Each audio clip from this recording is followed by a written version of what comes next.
আসসালামু আলাইকুম everyone, welcome back. আজকে আমি আপনাদের সাথে শেয়ার করব চাপিলা মাছের একটা মজার রেসিপি। আশা করছি আপনাদের ভালো লাগবে।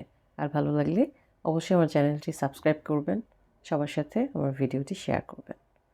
আমি এখানে 1 কাপের মতো চাপিলা মাছ নিয়েছি। এর মধ্যে লবণ, পরিমাণ মতো হলুদ, হাফ চা চামচ মরিচের গুঁড়া, হাফ চা চামচের চেয়ে কম ধনিয়া এবং হাফ চা চামচ জিরার গুঁড়া দিয়ে এটাকে ভালো করে মিশিয়ে নিচ্ছি।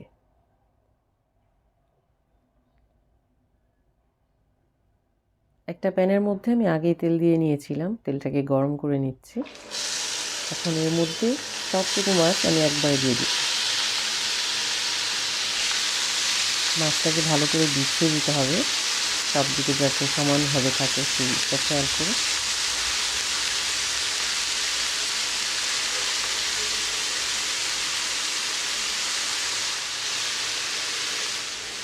মিডিয়াম হিটে এটাকে ভাজতে হবে। ভাজতে ভাজতে যখন এরকম দেখা যাবে একটু, তখন আলতো করে এটাকে উল্টে দিতে হবে।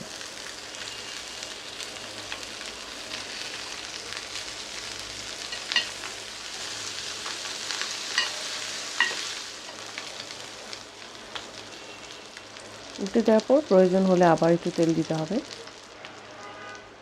আর আমি সরিষার তেল ব্যবহার করেছি, এই জন্য একটু এরকম ফেনা ফেনা হয়েছে। মাছটাকে 2-3 বার উল্টাতে হবে। আর যখন অর্ধেক হয়ে যাবে, হাফ ডান হয়ে যাবে, তখন চুলার আঁচটা আরেকটু কমিয়ে দিয়ে এটাকে মচমচে করে ভাজতে হবে। এরকম করে একদম ঝরঝরা হয়ে যাবে। ঝরঝরা হয়ে গেলেও আবার উল্টে পাল্টে আরেকটু ভাজতে হবে মাছটাকে। ভাজতে ভাজতে এরকম একদম আস্তে আস্তে দেখা যাবে বাদামি রং হয়ে যাচ্ছে, সেই পর্যন্ত ভাজতে হবে। এবং ফাইনালি যখন এরকম কালার হয়ে যাবে, তখন এটাকে নামিয়ে নিতে হবে। এই অবস্থায় মাছগুলো একদমই মচমচে থাকবে, চিপসের মতো। পুরো মাছটাকে নামিয়ে আমি প্যানের মধ্যে এখন পেঁয়াজ কুচি আর কাঁচামরিচ ফালি দিয়ে নিচ্ছি। আর দিয়ে দিয়েছি 2টা টমেটো। এখানে শুধু লবণ দিব, আর কোনো মশলা ইউজ করব না। পেঁয়াজ, কাঁচামরিচ আর টমেটো। সামান্য লবণ দিয়েছি, আর প্যানের মধ্যে যা মশলা ছিল মাছ থেকে বের হওয়া, সেটাই এখানে যথেষ্ট। ভাজতে ভাজতে যখন এরকম একটু নরম হয়ে আসবে এবং পেঁয়াজটা দেখা যাবে যে মানে অর্ধেক হয়ে গেছে, সেই অবস্থায় এখানে ভাজা মাছগুলো দিয়ে দিব। ভাজা মাছগুলো দেওয়ার পরে উল্টে পাল্টে নেড়ে চেড়ে নিব।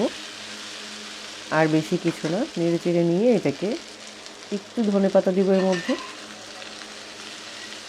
ধনেপাতা দিলে স্মেলটাও ভালো আসবে।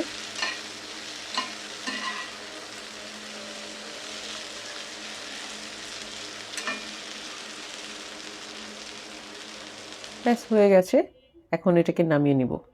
এটা এখন গরম ভাতের সাথে অথবা পোলাওর সাথে আপনারা খেতে পারবেন। প্রচণ্ড মজার একটা রেসিপি। মাছগুলো খেতে একদমই ক্রিস্পি, আর টমেটোটাও হাফ ডান। খুবই মজার একটা তরকারি, আশা করছি আপনাদের ভালো লাগবে। অবশ্যই ট্রাই করবেন বাসায়, যদি চাপিলা মাছ নাও থাকে ছোট মাছ দিয়ে। সবাই ভালো থাকবেন। আল্লাহ হাফেজ।